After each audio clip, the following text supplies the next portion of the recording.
Bismillahirrahmanirrahim. Nahmadu wa nusalli ala rasulil kareem. Wassalatu wassalamu ala sayyidina ashrafil mursalin wa ala alihi wa sahbihi ajma'in amma ba'd. கண்ணியத்துக்குரிய உலமா பெருமக்களே, வீடுகளுக்குள்ளே இருந்து இந்த அதிகாலை வேளையிலும் இந்த மேடையில் நடைபெறுகின்ற பேச்சுக்களை கேட்டுக்கொண்டிருக்கின்ற ஸ்ரீலங்கா முஸ்லிம் காங்கிரசின் உயிர் துடிப்புகளான ஸ்ரீலங்கா முஸ்லிம் காங்கிரஸ் இந்த நாட்டிலே முஸ்லிம் சமுதாயத்தின் தனித்துவத்தை நிலைநாட்டுவதற்காக நட்டிய அந்த அழகிய மரத்துக்கு, அந்த அழகிய விருட்சத்துக்கு தங்களுடைய கண்ணீராலும் தங்களுடைய துவாக்களினாலும் தங்களுடைய நோன்புகளினாலும் நீரூற்றிய என்னுடைய அன்புக்குரிய தாய்மார்களே, சகோதரிகளே, இந்த கூட்டத்துக்கு தலைமை தாங்கிக் கொண்டிருக்கின்ற சம்மாந்துறை பலநோக்கு கூட்டுறவு சபை தலைவர், என்னுடைய அன்புக்குரிய சகோதரர் சபூர் தம்பி ஆசிரியர் அவர்களே, மேடையிலே வீற்றிருக்கின்ற பிரதி அமைச்சர், முன்னாள் அல்ல, இந்நாள் மட்டுமல்ல, இன்ஷா அல்லாஹ் எந்நாளும் பிரதி அமைச்சராக இருக்கவிருக்கின்ற சகோதரர் மொய்தீன் அவர்களே, இன்றைய கூட்டத்தில் வழமைக்கு மாறாக பேச வேண்டும் என்று நான் நினைக்கின்றேன். ஆகவே மிகவும் கவனமாக காது சாத்தி கேளுங்கள். சகோதரர் மொய்தீன் அவர்கள் மன்னிக்க வேண்டும். முன்னாள், இந்நாள், எந்நாளும் பிரதி அமைச்சர் என்று சொல்லிவிட்டேன். ஏன் அவர் எதிர்காலத்தில் அமைச்சராக கூடாது என்ற கேள்வியோடு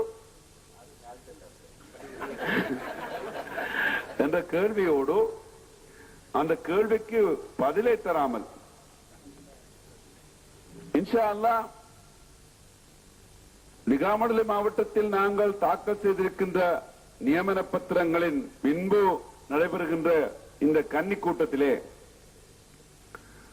பொதுசன ஐக்கிய முன்னணியின் பிரச்சார கூட்டமாக இது ஒழுங்கு செய்யப்படாத போதிலும் கூட எமது பிரதேச மக்களுடைய, விவசாயிகளுடைய கஷ்டங்களை நீக்குவதற்காக மாண்புமிகு ஜனாதிபதி சந்திரிகா பண்டாரநாயக குமாரதுங்க அவர்கள் நேற்று காலையிலே டெலிபோனிலே முஸ்லிம் காங்கிரஸ் தலைவர் திரைசேரிக்கு பேசிய போது 2 நிமிடங்களிலேயே 25 மில்லியன் ரூபாயை தருவதாக எங்களுக்கு வாக்களித்தார்கள். ஜனாதிபதி அவர்கள் அல்ல, திரைசேரியிலே இருக்கின்ற பிரதி செயலாளர் திரு திவாரட்ன அவர்கள். உங்களுக்கு சொல்ல விரும்புவதெல்லாம்,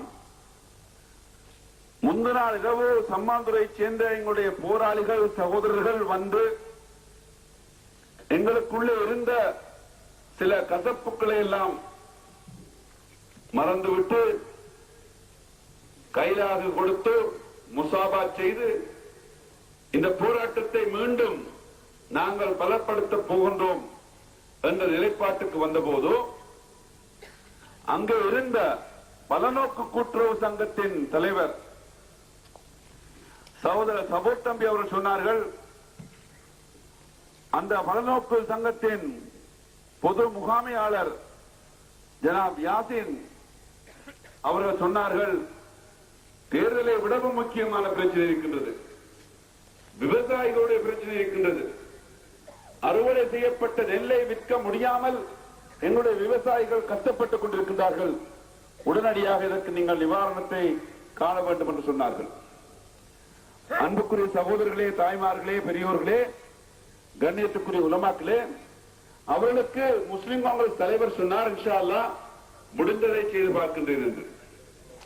அடுத்த நாள் காலை ஜனாதிபதியுடன் பேசுவதா இல்லையா என்ற கேள்வி எனக்குள் எழுந்தது. சில காரணங்களுக்காக ஜனாதிபதியுடன் பேசுவது இல்லை என்ற முடிவுக்கு நான் வந்தேன். என்ன காரணங்கள் என்று கேட்டுவிடாதீர்கள். கடந்த 2 வாரங்களுக்கு முன்பு இந்த நாட்டு ஜனாதிபதியுடன் சண்டை பிடித்து 52 பக்கங்களில் வரலாற்று முக்கியத்துவமிக்க கடிதத்தை எழுதி பிரச்சனைகளுக்கு தீர்வு கண்டதற்கு பின்பு நாமினேஷன் தாக்கல் செய்வதற்கு முதல் நாள் எனக்கும் ஜனாதிபதிக்கும் இடையிலே ஒரு சின்ன மீண்டும் ஒரு ஊழல் ஏற்பட்டிருக்கின்றது. இந்த சூழ்நிலையில் முஸ்லிம் காங்கிரஸ் தலைவர் தீர்மானித்திருக்கின்றார், இனிமேல் அவர் ராஜினாமா செய்வதில்லை, இனிமேல் சண்டை பிடிப்பதில்லை, இனிமேல் பத்திரிகைகளுக்கு அறிக்கை விடுவதில்லை, எந்த காரணம் கொண்டும் ரணில் விக்ரமசிங்க அவர்கள் தலைமை வகிக்கின்ற ஐக்கிய தேசிய கட்சியோடு எங்களுக்கு உறவு இல்லை. இந்த பின்னணிகளுக்கு மத்தியில் ஜனாதிபதியோடு இருந்து இன்னும் மீண்டும் பேசி எங்களுக்குள்ளே ஏற்பட்டிருக்கின்ற புதிய கசப்புகளை நீக்குகின்ற வரை உங்களுடைய விவசாயிகளுக்கு என்ன கஷ்டம் வந்தாலும் சரிதான், யாருக்கு என்ன கஷ்டம் வந்தாலும் சரிதான், ஜனாதிபதியோடு பேசுவது இல்லை என்ற முடிவுக்கு அந்த முடிவில் தலைவர் இருக்கின்றார். ஏன் 3ஆம் தேதி அதிகாலை திரு தேவரப்பெருமா அவர்களும் தலைவரும் அலரி மாளிகையில் இருந்து ஜனாதிபதி வருவார் வருவார் வருவார் என்று நாங்கள் காத்திருந்தோம். வரவில்லை. 1:30 மணி ஆகிவிட்டது. ஜனாதிபதி அவர்களை கட்டாயம் சந்திக்க வேண்டிய அவசரம். பொதுசன ஐக்கிய முன்னணியின் தேசிய பட்டியலிலே முஸ்லிம் காங்கிரஸ் சார்பில் யார் யாருடைய பெயர்கள் போடப்பட வேண்டும் என்ற பட்டியலை ஜனாதிபதி அவரிடம் நான் கொடுத்தே ஆக வேண்டும். ஆனால் ஜனாதிபதியினுடைய கையிலே இல்லை. மிகவும் ஆத்திரம் அடைந்த நிலையில் ஸ்ரீலங்கா சுதந்திர கட்சியின் செயலாளருடைய வீட்டுக்கு போய் இரவு அதிகாலை 2 மணிக்கு தேசிய பட்டியலிலே பொதுசன ஐக்கிய முன்னணியின் தேசிய பட்டியலிலே சேர்க்கப்பட வேண்டிய 6 பேர்களை ஸ்ரீலங்கா முஸ்லிம் காங்கிரசின் பொதுச் செயலாளர் வைத்திய நிபுணர் டாக்டர் ஹஃப்ரத் உட்பட சகோதரர் அதாவுல்லா அவர்கள் பாராளுமன்றத்துக்கு வருவதற்கு காலாக இருந்து இன்று எங்களுடைய மரத்திலே காய்த்து கனிந்த இல்யாஸ், அபுபக்கர், ஜுகைர் போன்ற ராஜினாமா செய்ய மாட்டோம் என்று இருக்கின்ற நிலையில் அசித்த பெருவா அவர்கள் எந்த ஒரு வார்த்தையும் சொல்லாமல் ராஜினாமா செய்து எங்களை கண்ணியப்படுத்தி அக்கரைப்பட்டு பிரதேசத்துக்கு பொத்துவில் தொகுதிக்கு ஒரு நியமன அங்கத்தவரை பெற்று தந்தார். அவரை மீண்டும் பாராளுமன்றத்துக்கு கொண்டு வருவதற்காக அல்ல, ஆனால் அவருடைய பெயரை பாராளுமன்றத்துக்கு கொண்டு வருவதற்காக அல்ல, ஆனால் அவருடைய பெயரை இந்த தேசிய பட்டியலிலே போட்டு அவரை கௌரவப்படுத்த வேண்டிய ஒரு கடமை தலைமைத்துவத்துக்கு இருக்கின்றது. உங்களுக்கு தெரியும், தலைவருக்கு ஒரே ஒரு பிள்ளை இருக்கின்றார், அமான். தலைவர் அந்த பிள்ளைக்கு வசியத்தை செய்திருக்கின்றார். வாழ்க்கையிலே ஒரு மனிதனை பின்பற்ற வேண்டும் என்றால் அது அசித்த பெர்ரா மாத்திரம்தான் என்று அவர் வசியத்தை செய்திருக்கின்றார். பெருமானார் ரசூலை கரீம் ஸல்லல்லாஹு அலைஹி வஸல்லம் அவர்கள் சொன்னார்கள், சொன்ன வாக்கை, கூறிய வாக்கை நாங்கள் நிறைவேற்றியாக வேண்டும். வாக்கை நிறைவேற்றுதல் மிகவும் முக்கியமான விஷயம். பொய் பேசாமல் இருத்தல் மிகவும் முக்கியமான விஷயம். இந்த பண்புகளை நீங்கள் பார்க்க வேண்டும் என்றால் அசித்த பெர்ராவிடம் பார்க்கலாம். இன்று தலைவர் உங்களுக்கு மத்தியிலே பேசிக் கொண்டிருக்கின்றார். கொழும்பிலே வேலைகள் நடைபெற்றுக் கொண்டிருக்கின்றன. நாளை மறுநாளில் இருந்து போஸ்டர்கள் வந்து கொண்டிருக்கும். நீங்கள் என்னென்ன வேண்டும் என்று சொல்லுகின்றீர்களோ அத்தனையும் இன்ஷா அல்லாஹ் பழமையை விடவும் கூடுதலாக வந்து கொண்டிருக்கும்.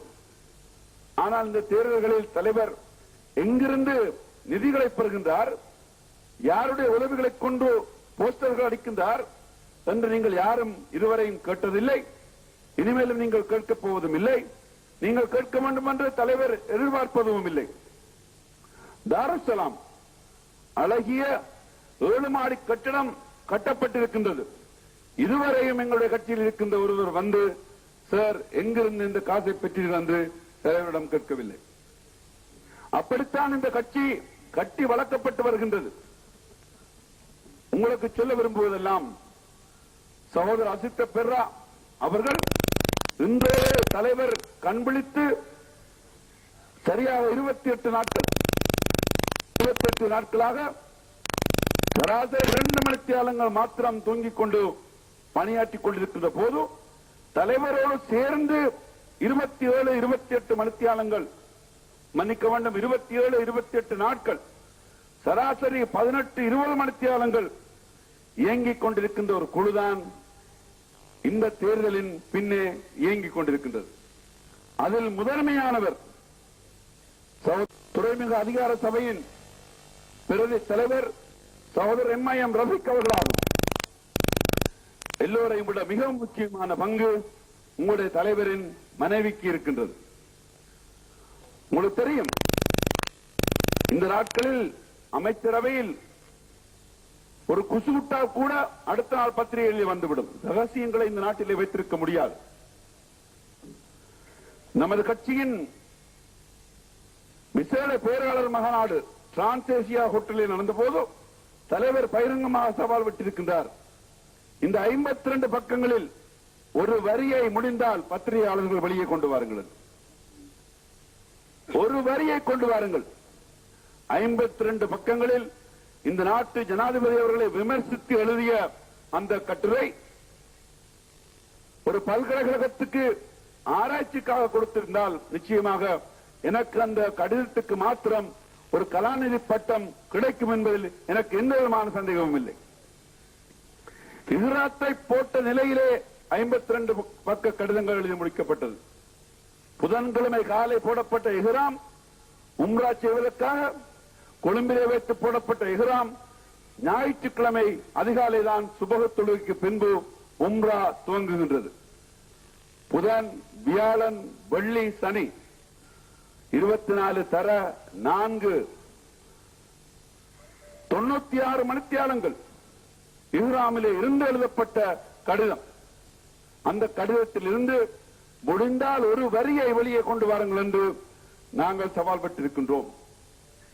இதை ஏன் சொல்லுகின்றேன் என்றால், அன்புக்குரிய சகோதரர்களே, சகோதரர் அசித்த பெர்ரா போன்றவர்கள் அந்த கடிதத்தை நான் கொழும்பிலிருந்து நான் மக்காவிலிருந்து அனுப்புகின்ற போது, ஜித்தாவிலிருந்து அனுப்புகின்ற போது, பிளேனிலே பறந்து கொண்டிருக்கின்ற போது, பிளேனுக்குள்ளே இருந்த ஃபேக்ஸ் மூலம் அனுப்புகின்ற போதெல்லாம் அவற்றை சேகரித்து டைப் பண்ணி கம்ப்யூட்டரில் போட்டு திரும்ப ஜித்தாவுக்கு அனுப்பி அங்கே இருந்து நான் திருத்தி மீண்டும் அனுப்பி ஒரு கடிதம் 52 பக்கங்களிலே தயாராகி, அந்த கடிதத்தில் 5 சொற்களை கூட இதுவரையும் இந்த நாட்டிலே யாரும் வெளியே கொண்டு வரவில்லை என்றால் எவ்வளவு நம்பிக்கைக்கு விசுவாசமானவர்கள் தலைவருக்கு கூட இருந்து இயங்குகின்றார்கள் என்பதை நீங்கள் புரிந்து கொள்ள முடியும். அத்தகைய ஒருவர் தான் சகோதரர் அசித்த பெர்ரா அவர்கள். அவரை பற்றி பேசுவதற்காக அல்ல, ஆனால் அவருடைய பெயரையும் சேர்த்து அந்த நியமன பட்டியலிலே தேசிய மன்னிக்கவும் பொதுசன முன்னணியின் தேசிய பட்டியலிலே போடுவதற்காக தலைவர் கொடுத்துவிட்டு வந்தார், போடுவதாக சொல்லியிருந்தார்கள். இந்த பொதுசன ஐக்கிய முன்னணியில் ஏறத்தாழ 10 கட்சிகள் இருப்பதாக ஜனாதிபதி அவர்கள் பெருமைப்பட்டுக் கொள்வார்கள். இந்த 10 கட்சிகள் 9 கட்சிகளை இணைத்து வைப்பது என்பது பெரிய ஒரு சாதனை என்று ஜனாதிபதி அவர்கள் சொல்லிக் கொள்வார்கள். ஜனாதிபதி அவர்களுக்கு நாங்கள் அன்புடன் சொல்லிக் கொள்ள விரும்புவது, இதை சொல்லி இருக்கின்றேன், இந்த 9 கட்சிகள் தேசிய ஐக்கிய முன்னணியோட 10 கட்சிகள், இந்த கட்சிகளில் ஸ்ரீலங்கா சுதந்திர கட்சியை விட இன்னும் ஒரு கட்சி தனித்து நின்று ஒரு ஆசனத்தையாவது இந்த நாட்டிலே எந்த ஒரு மாவட்டத்திலாவது பெற முடியுமா என்ற கேள்வி எழுப்பி பாருங்கள். முடியாது. லங்கா சமசமாஜ கட்சிக்கு முடியாது, கம்யூனிஸ்ட் கட்சிக்கு முடியாது, SLMP கட்சிக்கு முடியாது, யாருக்கு முடியாது. சில ட்ரைஷோ ஓட்டோ கட்சிகள் இருக்கின்றன. ஓட்டோவிலே 3 பேர் போவார்கள், 3 பேர் உள்ள கட்சிகளும் இருக்கின்றார்கள். நாங்கள் தெரிந்து கொள்ள வேண்டும், இந்த போராட்டத்தை 1988ஆம் ஆண்டு 89ஆம் ஆண்டில் இருந்து எடுத்து சென்ற கிழக்கு மண் பெற்றெடுத்த பிள்ளைகளாகிய நீங்கள் தெரிந்து கொள்ள வேண்டும் என்று நான் மிகவும் சந்தோஷப்படுகின்றேன். கிண்ணியாவில் இருந்து பைதுல்லா அவர்கள், அன்புக்குரிய சகோதரர் கரீம் அவர்கள், அப்துல் கரீம் அவர்கள், கிண்ணியாவின் பிரதேச சபையின் முன்னாள் தலைவர் அவர்கள், மத்திய அங்கத்தவர்கள் வந்திருக்கின்றார்கள். ஸ்ரீலங்கா முஸ்லிம் காங்கிரஸ் அரசியல் கட்சியாக அங்கீகரிக்கப்படுவதற்கு முன்பு தராசு சின்னத்திலே நாங்கள் போட்டியிட்ட போது, விடுதலை புலிகளின் மரண தண்டனையை எதிர்த்து நின்று நாங்கள் போட்டியிட்ட போது, இந்த சம்மாந்துறையிலே நாங்கள் தராசு சின்னத்திலே வந்த போது ஆரம்பமான அந்த போராட்டம் சம்மாந்துறையில் இருந்து, பொத்துவிலில் இருந்து, அக்கரைப்பற்று, அட்டாளச்சனை, நிந்தோர், கல்முனை என்று மட்டக்களப்பு, காத்தாங்குடி, ஓட்டமாவடி, வாழச்சினை என்று திருமலைக்கு போய் நாங்கள் கிண்ணியாவரையும் போய் சேர்ந்தோம். இதுதான் எங்களுடைய போராட்டம். அன்புக்குரிய சகோதரர்களே, அந்த போராளிகள் நீங்கள் தெரிந்து கொள்ள வேண்டும். இன்று இந்த பொதுசன ஐக்கிய முன்னிலையில் இருக்கின்ற இந்த 9 கட்சிகள் என்று சொல்லுகின்ற இந்த 9 கட்சிகளில் ஸ்ரீலங்கா சுதந்திர கட்சிக்கு அடுத்ததாக தனித்து நின்று இந்த பொதுசன முன்னணியில் தங்கியிராமல் சுதந்திரமாக பாராளுமன்ற ஆசனங்களை பெற்றுக் கொள்ளக்கூடிய, வெற்றி பெறக்கூடிய ஒரே ஒரு கட்சி ஸ்ரீலங்கா முஸ்லிம் காங்கிரஸ் மாத்திரம்தான் என்பதை நீங்கள் தெரிந்து கொள்ள வேண்டும். வேறு ஒரு இசையோடு வந்திருக்கின்றார். என்ன அந்த இசை? கட்சியின் பெயரையே மாற்றிவிட்டார். சின்னத்தை மாற்றவில்லை, போராட்டத்தை மாற்றவில்லை. அந்த சின்னம் இதுவரையும் முஸ்லிம்களுக்கு மாத்திரம் நிழல் தருகின்ற சின்னமாக இருந்தது. அந்த பெரிய வீடு முஸ்லிம் காங்கிரஸ் என்ற விருட்சம் ஒரு அரச மாளிகை என்று எடுத்துக்கொண்டால், அந்த மாளிகையிலே ஒரே ஒரு அறையில் மாத்திரம்தான் உயிர்கள் இருந்து கொண்டிருந்தன. மற்ற எல்லா அறைகளையும் நாங்கள் பூட்டி கிடந்தோம். வெளியே பல்லாயிரக்கணக்கான மக்கள் குந்துவதற்கு இடமில்லாமல் கஷ்டப்பட்டுக் கொண்டு அவர்கள் இருந்த வீடுகள், அந்த வீடுகளின் கூரைகள் விழுந்து அவர்களுடைய தலைகளிலே விழுந்து இரத்தம் சிந்திக்கொண்டு கஷ்டப்பட்டுக் கொண்டு குந்துவதற்கு இடமில்லாமல் இருந்து தட்டுகின்ற போது, எங்களுடைய வீட்டின் கதவுகளை தட்டி, ஐயோ திரவங்கள் இந்த வீட்டுக்குள்ளே இருப்பதற்கு எங்களுக்கு இடம் தாருங்கள் என்று சொல்லுகின்ற போது, எங்களை விமர்சிக்கின்றவர்கள் சொல்லுகின்றார்கள், இந்த பெரிய வீட்டுக்குள் நாங்கள் மாத்திரம் இருப்போம் என்று. தலைவர் சொல்லுகின்றார், இல்லை, இந்த வீடு எங்களுக்கு மட்டும் சொந்தமான வீடு அல்ல. இந்த வீடு இந்த நாட்டிலே வாழுகின்ற அத்தனை மக்களுக்கும், சிங்களவர்களுக்கும், தமிழர்களுக்கும், முஸ்லிம்களுக்கும் எல்லோருக்கும் சொந்தமான வீடு என்று சொல்லுவதுதான் தேசிய ஐக்கிய முன்னணி தெரிய துவங்கி இருக்கின்றது. இருந்து பாருங்கள், இன்ஷா அல்லாஹ் தேர்தல் முடிவுகள். கள்ள போட்டு போட தேவையில்லை. மொய்தீன் கேட்டா என்ன கூட குறை கணக்கு பாட்ட என்ன ரிசல்ட்? விகிதாசார தேர்தல் முறையிலே தேர்தல் நடக்கின்ற போது யாராவது போய் கள்ள ஓட்டு போடுகின்றார்கள் என்றால் அவர்களை போன்ற பைத்தியக்காரர்கள் யாரும் இல்லை. தனி தொகுதிகள் என்றால் கள்ள ஓட்டு போடுவார்கள். ஒரு ஓட்டாளர் ஒருவர் ஜெயிப்பார், மற்றவர் தோற்பார், அது வேறு விஷயங்கள். விகிதாசார தேர்தல் முறையிலே போடப்படுகின்ற கள்ள ஓட்டுகள் தேர்தல் முடிவுகளை மாற்ற முடியாது. வடமேல் மாகாண சபையிலே நடைபெற்ற தேர்தலை எடுத்து பாருங்கள். குருநாகலை மாவட்டம், புத்தளம் மாவட்டம், எவ்வளவு கள்ள ஓட்டை போட்டார்கள். பௌசியும் சேர்ந்து போட்டார், டிவியில காட்டினாங்க. மினிஸ்டர்மார் சேர்ந்து போட்டாங்க, பெட்டிகளை கொளுத்தினார்கள். முஸ்லிம் காங்கிரஸ் வேட்பாளர்களுக்கு வாக்குகளை போட இருந்த முஸ்லிம் கிராமங்களில் முஸ்லிம்கள் வாக்களிக்கின்ற நிலையங்களுக்கு வருவதற்கு முன்பே வாக்குப்பட்டிகளை நுழைத்தார்கள். முடிவு என்ன? 100 ஆசனங்களால் பொதுஜன முன்னணி வெற்றி பெற்றதா? இல்லை. ஆகவே இந்த பொதுஜன முன்னணி ஆக கூடினால் இன்ஷா அல்லாஹ் 112 ஆசனங்களை இல்ல 112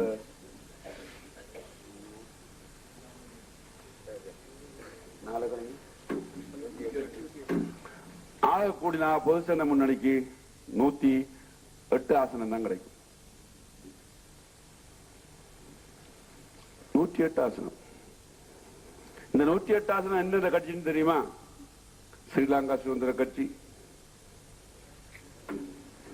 இந்த 8 கட்சியும் லங்கா சம்பந்தப்பட்ட 8 கட்சின்னா அதுல 9 பேர் EPDP, புலாட், சிறிசேன குரே சுயேட்சையாக 1-2 வந்து சேரும். இவங்க எல்லாரும் போனா 108 தான் கிடைக்கும். அரசாங்கத்துக்கு 108க்கு மேல போகும் நான் நினைக்கல. நான் பிழைச்சேன்னா முஸ்லிமோட தலைவர் வேலையை விட்டு விலகணும். இந்த கணக்கு பிழைச்சா இதுவரை நம்ம போட்ட கணக்கு பிழைச்சிருக்காம்பி. அப்ப இது பிழைக்க முடியாது. இன்ஷா அல்லாஹ் அல்லாஹ் பிழைக்க விட மாட்டான். இதான் கணக்கு 108. அப்ப எதிர்கட்சியில் யாராரு? JVP, UNP. UNPக்கு PA விட ஒரு 10 சீட் குறையும். You agree, no? சரி. How can you form the government? இல்ல அவர் எப்படியாவது பிரதம அமைச்சர் தான் பாக்குறாரு.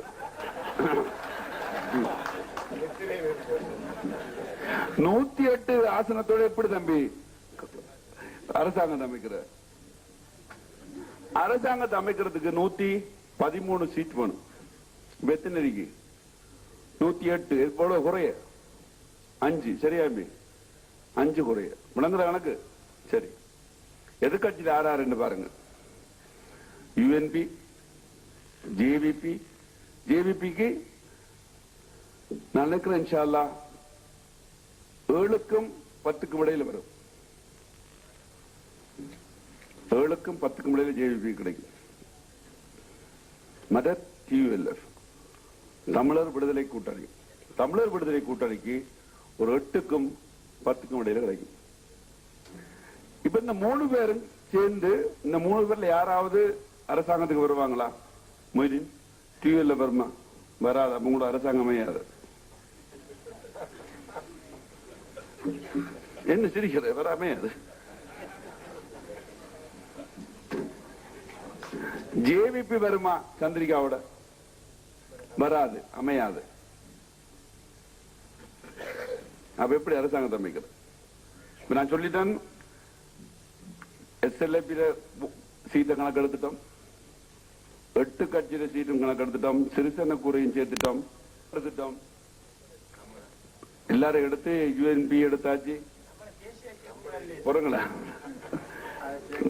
எடுத்தாச்சு. எல்லாம் எடுத்தாச்சு. இப்ப சந்திரிகா அம்மையாருக்கு எத்தனை குறையுது? 5 குறையுது. 5 குறையுது. ஒரே ஒரு கட்சியில கணக்கு மட்டும் தான் சொல்லல. இன்ஷா அல்லாஹ் அல்லாஹ்வுடைய உதவினால் அவனது தூதர் கருணை நபி ஸல்லல்லாஹு அலைஹி வஸல்லம் அவருடைய பரக்கத்தினால், கருணையினால், ரஹமத்தினால் இன்ஷா அல்லாஹ் ஆக குறைந்தது தேசிய ஐக்கிய முன்னணிக்கு 9 ஆசனங்கள் கிடைக்கும் என்பதை நீங்கள் மறந்துவிட வேண்டாம்.